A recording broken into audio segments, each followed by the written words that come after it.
Rangkuman informasi pilihan dari berbagai kabupaten dan kota di Jawa Timur segera hadir dalam Buletin Jawa Timur. Buletin Jawa Timur.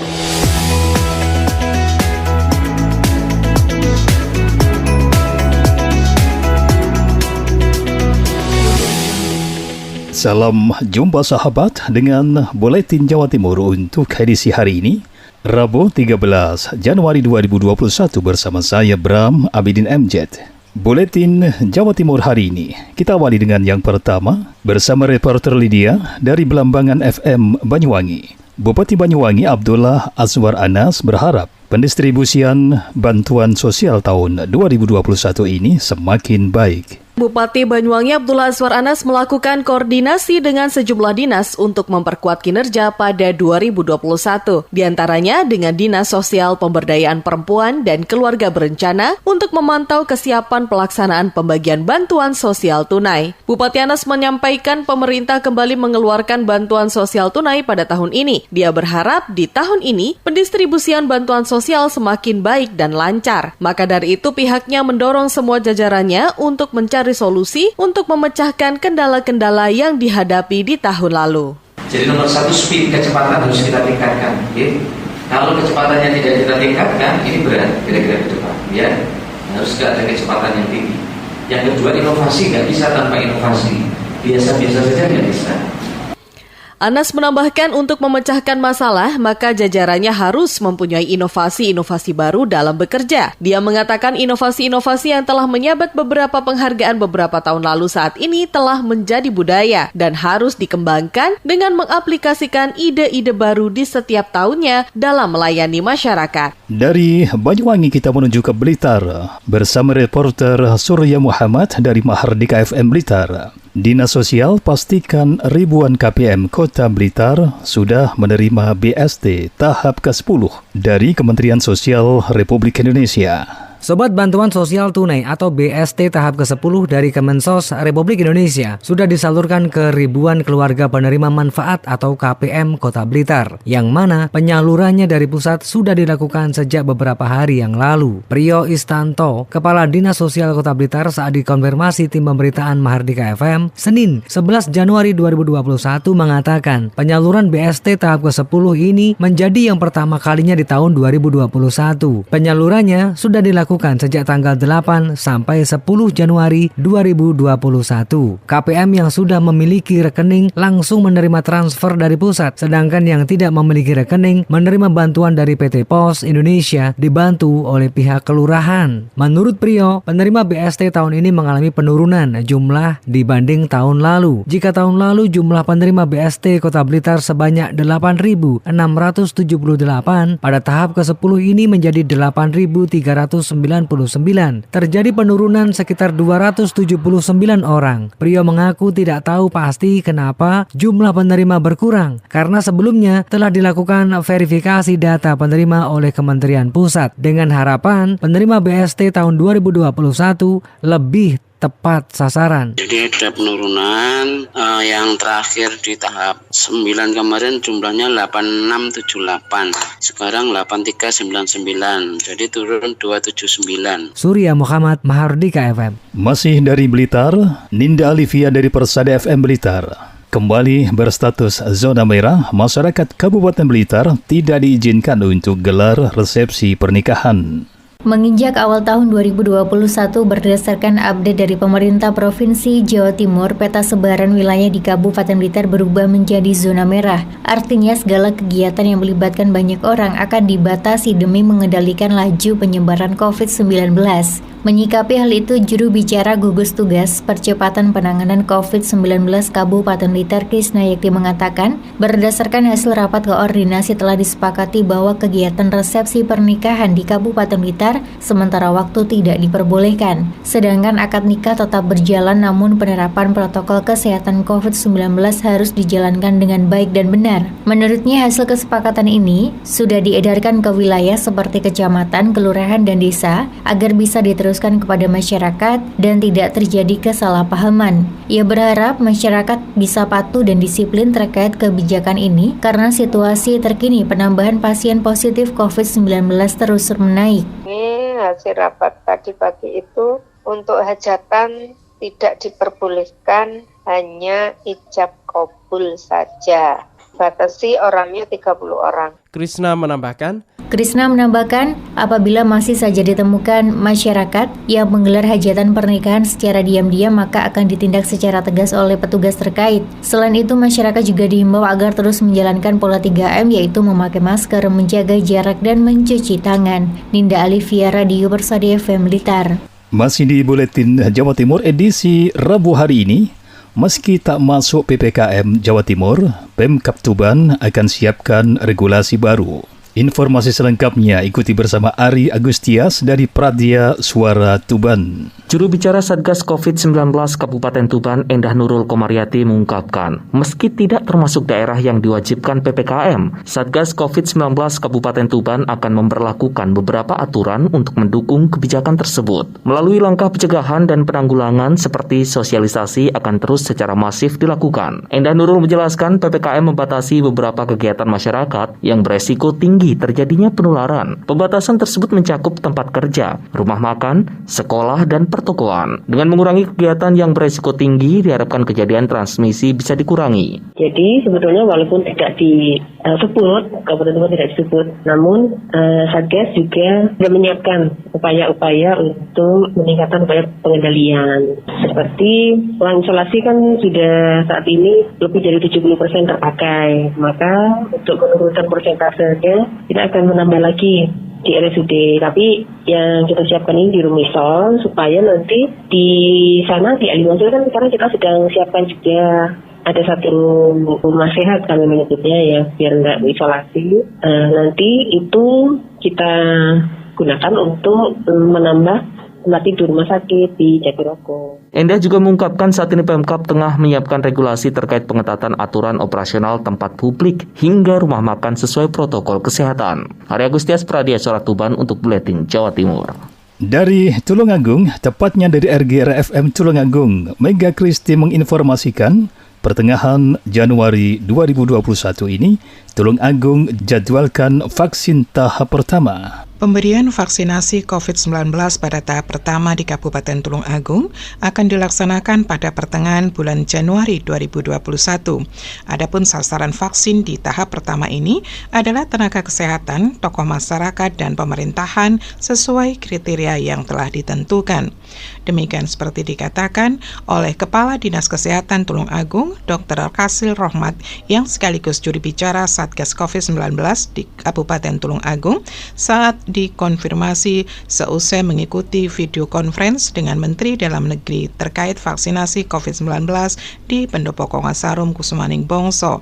Kasil menambahkan vaksin yang rencananya akan digunakan adalah vaksin dari Indofarma yang bekerja sama dengan Sinovac dan diberikan kepada masyarakat yang memenuhi kriteria secara gratis. Untuk itu, pihaknya dalam pelaksanaannya nanti juga telah menyiapkan puskesmas maupun SDM guna memastikan pemberian vaksin kepada warga Tulungagung agar bisa berjalan dengan maksimal, tentunya dengan didukung SDM yang sudah diberikan pelatihan, baik tatap muka maupun daring.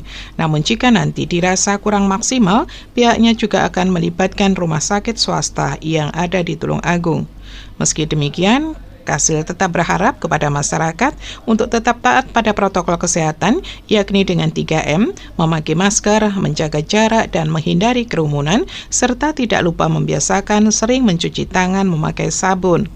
Dalam pelaksanaan vaksinasi nantinya akan dilakukan secara bertahap. Pertama diprioritaskan kepada para tenaga kesehatan, menyusul masyarakat yang bekerja di layanan publik seperti TNI Polri, petugas di layanan transportasi, perbankan, dan tenaga pendidik. Kemudian terakhir kepada masyarakat yang memenuhi kriteria berusia 18 hingga 59 tahun dan tidak memiliki komorbid atau penyakit penyerta dan tidak sedang hamil atau menyusui. Saya Mega Kristi, 90,1 RGRFM Tulungagung.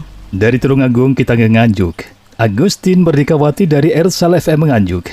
Anggaran terbatas, Satpol PP Nganjuk belum tambah penyidik pegawai negeri sipil, PPNS. Rencana penambahan penyidik pegawai negeri sipil atau PPNS di Satpol PP Kabupaten Nganjuk belum bisa direalisasikan di tahun 2021 karena anggaran yang terlanjur dipotong dalam refocusing COVID-19 tahun 2020 tidak bisa dimasukkan dalam APBD tahun 2021.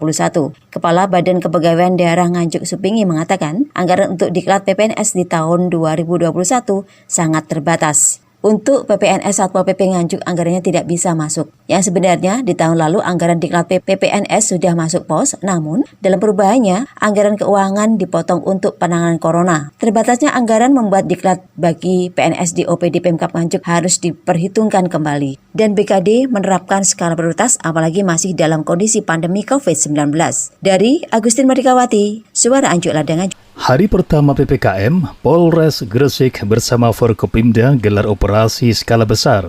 Ikuti informasi selengkapnya bersama Kevin Chandra dari Suara Gresik. Polres Gresik bersama jajaran Forkopimda melakukan sidak ke sejumlah pusat perbelanjaan yang ada di Kabupaten Gresik. Pemantauan tersebut dilakukan untuk memastikan pusat perbelanjaan atau mal telah melaksanakan penerapan pembatasan kegiatan masyarakat di hari pertama. Operasi dipimpin oleh Wakil Bupati Gresik Muhammad Kosim dan didampingi oleh Kapolres Gresik AKBP Arif Fitrianto dan Dim 014 Gresik Letkol Ilfadri Taufik Ismail dan Kasatpol PP Gresik Abu Hasan dan beberapa anggota lainnya. Kapolres Gresik AKBP Arif Fitrianto mengatakan dari hasil pantauan di pusat perbelanjaan di Gresik sudah terlihat tertib. Kegiatan patroli skala besar ini bertujuan untuk menghimbau masyarakat Kabupaten Gresik untuk selalu menerapkan protokol kesehatan dan melarang kegiatan masyarakat yang menimbulkan keramaian atau kerumunan serta pelaku usaha melakukan pembatasan kapasitas pengunjung dan waktu jam operasional hingga pukul 7 malam. Pelaksanaan PPKM di Kabupaten Gresik juga akan dilakukan pemantauan melalui pos-pos checkpoint yang sudah disiapkan di beberapa titik dengan harapan dapat memutus rantai penyebaran COVID-19. Saya, Kevin Chandra, Suara Gresik melaporkan untuk Buletin Jawa Timur. Dari Suara Kota Probolinggo, Devi Aprilia menginformasikan Ikatan Keluarga Alumni Pendidikan Tinggi Kepamong Prajaan IKAP-TK Kota Probolinggo bantu Pemkot dalam kegiatan sosial dengan membagikan masker dan sembako. Sebagai bentuk kepedulian dan upaya membantu pemerintah dalam mencegah penyebaran virus corona atau COVID-19, Ikatan Keluarga Alumni Pendidikan Tinggi Kepamong Prajaan atau IKAP-TK Kota Probolinggo membagikan masker kepada para pengguna jalan di kawasan Bundaran Gladak Serang. Selain membagikan masker, IKAP-TK Kota Probolinggo juga membagikan hand sanitizer serta bantuan 100 paket sembako berupa minyak goreng, gula pasir, dan mie instan yang diberikan kepada keluarga tak mampu di beberapa kelurahan yang ada di Kota Probolinggo sebagai sasaran utamanya. Seperti yang disampaikan oleh Sekda Dr. Nini Irawibawati, bahwasanya beliau mengapresiasi keberadaan IKAP-TK Kota Probolinggo yang merupakan bagian dari pemerintah yang turut serta hadir di tengah-tengah masyarakat saat kondisi pandemi seperti saat ini untuk membantu sesama. Beliau berharap kegiatan ini terus berlanjut, tak hanya kegiatan mencegah karena virus corona, juga diikuti dengan kegiatan positif lainnya. Pada kesempatan tersebut, beliau juga menghimbau kepada masyarakat untuk tetap gencar dalam disiplin protokol kesehatan, yakni dengan tetap melakukan 4M, memakai masker, mencuci tangan, dan menjauhi kerumunan serta tetap menjaga jarak. Devi Aprilia, Suara Kota Probolinggo. Bupati Lumajang canangkan badan usaha milik pesantren BUMTREN di Ponpes Darun Najah. Berikut laporan Bobi Wijayanto dari Suara Lumajang. Thoriqul Haq, Bupati Lumajang, mencanangkan badan usaha milik pesantren atau BUMTREN, Pondok Pesantren Darun Najah, Desa Petaunan, Kecamatan Sumbersuko, Senin kemarin. BUMTREN merupakan salah satu program prioritas dalam 20 janji politik Bupati dan Wakil Bupati Lumajang sebagai upaya mendorong kemandirian perekonomian melalui pondok pesantren yang ada di Kabupaten Lumajang. Dalam sambutannya, Bupati menyampaikan bahwa Ponpes Darun Najah bisa menjadi contoh pengelolaan BUMTREN lain di Lumajang. Terlebih, Ponpes tersebut juga memiliki lembaga pendidikan SMK yang diharapkan dapat meningkatkan daya saing harga maupun produk BUMTREN. Bupati berharap ada one pesantren, one product atau satu pesantren, satu produk dalam pelaksanaannya, sehingga badan usaha yang dimiliki pesantren dapat menghasilkan produk yang saling menguatkan satu sama lain, serta antar pondok pesantren saling kolaborasi, interkoneksi, agar ada produktivitas perekonomian yang tumbuh dari lingkungan pesantren. Bobi Wijayanto, Suara Lumajang FM, mengabarkan. Dari Lumajang, kita menuju ke Madiun. Kiki Desilia dari Suara Madiun menginformasikan Wali Kota Madiun tinjau langsung pelaksanaan PPKM hari pertama di Kota Madiun. Wali Kota Madiun Maidi melakukan pemantauan langsung setelah pemberlakuan pembatasan kegiatan masyarakat atau PPKM dijalankan, seperti yang terlihat pada Senin 11 Januari 2021 malam hari. Didampingi Ketua DPRD Kota Madiun Andi Raya, Kapolres Madiun Kota AKBP Dewa Putu Eka Darmawan, dan Dim 0803 Letkol Infantri Edwin Charles, beserta tim berkeliling memantau pelaksanaan di lapangan. Dari pemantauan langsung, hasilnya 70% masyarakat sudah memahami dan mematuhi instruksi Wali Kota Madiun terkait PPKM. Sejumlah toko yang masih buka diberikan himbauan. Tak hanya itu, Wali Kota juga meminta pemilik atau pengelola untuk segera tutup yang masih buka di atas jam 21.00. Sebagaimana tertuang dalam instruksi Wali Kota Madiun nomor 1 tahun 2021, disebutkan pembatasan kegiatan toko modern, restoran, rumah makan, warung makan, PKL, dan usaha sejenisnya hanya sampai pukul 21.00. Sedangkan untuk mal dan pusat perbelanjaan modern wajib tutup pukul 19.00. Wali Kota masih memberikan toleransi bagi pelanggar di hari pertama kemarin. Namun dirinya menegaskan toleransi tak berlaku untuk hari kedua sampai tanggal 25 Januari mendatang. Pelanggar siap-siap dikenakan sanksi, mulai kerja sosial hingga denda. Kegiatan pemantauan akan rutin digelar setiap hari hingga masa PPKM berakhir. Kegiatan pemantauan juga dilakukan kala siang untuk memastikan penerapan protokol kesehatan di masyarakat. Kiki Desilia, Suara Madiun. Kabupaten Ngawi mulai menerapkan pembatasan kegiatan masyarakat PPKM. Berikut laporan Henti Ludiana dari Suara Ngawi. Menindaklanjuti surat edaran Gubernur Jawa Timur tentang pelaksanaan PPKM yang dimulai 11 sampai dengan 25 Januari nanti, kebijakan dibuat guna meningkatkan dukungan dan kerjasama antara Pemkab Ngawi, dunia usaha, dan stakeholder terkait dalam upaya pengendalian penyebaran COVID-19 di wilayah Ngawi. Hal ini seperti yang dikatakan Odi Anwar, Wakil Bupati Ngawi, dalam preskonnya Minggu 10 Januari kemarin. Jadi pada intinya ini menjadi bagian yang harus kita laksanakan 11 kabupaten kota Jawa Timur yang wajib melaksanakan PPKM itu sendiri. Nah, kemudian bagaimana tindak lanjut dari surat edaran gubernur, tindak lanjuti dengan surat edaran bupati yang pada poin-poinnya ini intinya kita lebih memperketat lagi pengetatan kegiatan sosial kemasyarakatan kita supaya protokol kesehatannya lebih bisa diperketat lah. Adapun pembatasan kegiatan masyarakat dimulai dari perkantoran yang menerapkan WFH maupun WFO, pelaksanaan kegiatan belajar mengajar secara daring dan pengaturan jam operasional untuk sektor esensial yang berkaitan dengan kebutuhan pokok masyarakat. Dalam surat edaran Bupati juga berisi menghentikan kegiatan sosial budaya, yakni acara pernikahan, acara kenduri, dan menutup tempat hiburan, alun-alun Ngawi, juga tempat wisata. Henti Ludiana, Suara Ngawi. Sofia Latif dari Suara Pasuruan. Dinas Kesehatan Kabupaten Pasuruan ingatkan ibu hamil untuk menjaga asupan gizi anak. Jumlah bayi dan balita yang mengalami stunting di Kabupaten Pasuruan di tahun 2020 mencapai hampir 11.000 anak. Jumlah itu mengalami penurunan kalau dibandingkan tahun 2019. Endah Yuliastuti, Kepala Bidang Kesehatan Masyarakat Dinas Kesehatan Kabupaten Pasuruan, kepada Emil Akbar, Tim Liputan Dinas Komunikasi dan Informatika Kabupaten Pasuruan mengatakan prosentasenya mencapai 21,4% dari total bayi atau balita yang ditimbang selama tahun 2020. Banyak faktor Mas Emil karena untuk penurunan stunting ini bukan hanya dari dinas kesehatan saja, tapi juga dari sektor dan juga dari masyarakat, dari orang tua si bayi tersebut juga itu peranan sangat penting untuk menurunnya angka prevalensi stunting yang ada di Kabupaten Pasuruan. Untuk pencegahan stunting kita memang dari awal dipersiapkan untuk pemberiannya, terutama pada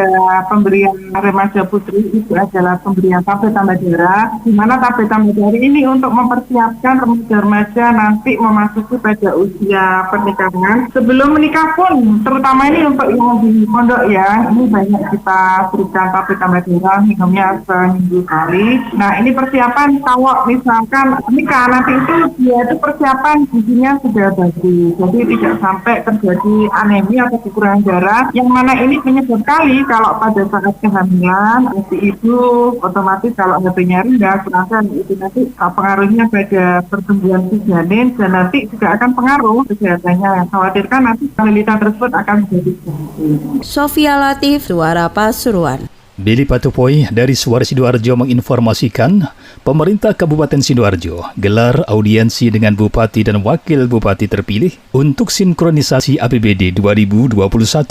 Sahabat, agar terciptanya sinkronisasi dalam APBD tahun 2021, pemerintah daerah bersama dengan Bupati dan Wakil Bupati Sidoarjo terpilih menggelar audiensi. Meskipun APBD sudah digedok, akan tetapi sinkronisasi dirasa perlu agar nantinya 17 program yang jadi visi bisa tercover dengan baik. Seperti disampaikan oleh Ahmad Mudlor Ali, Bupati terpilih Kabupaten Sidoarjo pada Senin 11 Januari di Pendopo Delta Wibawa. Selain itu, perencanaan anggaran di tahun 2022 juga harus secepatnya mulai dikoordinasi karena program yang dirancang sudah sesuai dengan RPJMD tahun 2020-2024. Jadi setelah ini kita memang masih menunggu karena sudah digedok kemarin APBD-nya, terpaksa kita ikut. Cuma dikompromikan, disesuaikan, nomenklaturnya disamakan, dicantol-cantol lah bahasanya. Kemudian bahas juga PAK-nya bagaimana, serta anggaran untuk 2022 yang hari ini harus sudah mulai didiskusikan. Infrastruktur dan pelayanan publik akan menjadi fokus utama dalam program ke depan, diantaranya Frontier Roads dan RSUD Barat. Sementara itu, terkait gedung terpadu 8 lantai akan dilakukan pengkajian terlebih dahulu. Demikian, saya Billy Patupoy, Suara Sidoarjo. Sahabat, sekian Buletin Jawa Timur untuk edisi Rabu hari ini. Saya Bram Abidin MZ, sampai jumpa di edisi berikutnya. Rangkuman informasi pilihan dari berbagai kabupaten dan kota di Jawa Timur baru saja sahabat dengarkan dalam Buletin Jawa Timur. Buletin Jawa Timur.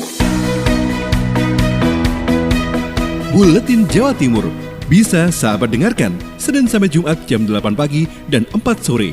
Disiarkan serentak di Lembaga Penyiaran Publik Lokal Suara Sidoarjo, Persada Kabupaten Blitar, Mardika Kota Blitar, Ralita Pamekasan, Suara Sampang, Suara Kota Probolinggo, Suara Lumajang, Suara Pasuruan, Blambangan Banyuwangi, Wika Mojokerto, Suara Gresik, Pradia, Suara Tuban, Malawapati Bojonegoro, Ersal Nganjuk, Suara Madiun, Suara Ngawi, Suara Pacitan, Praja Angkasa Trenggalek, dan RGR Tulungagung.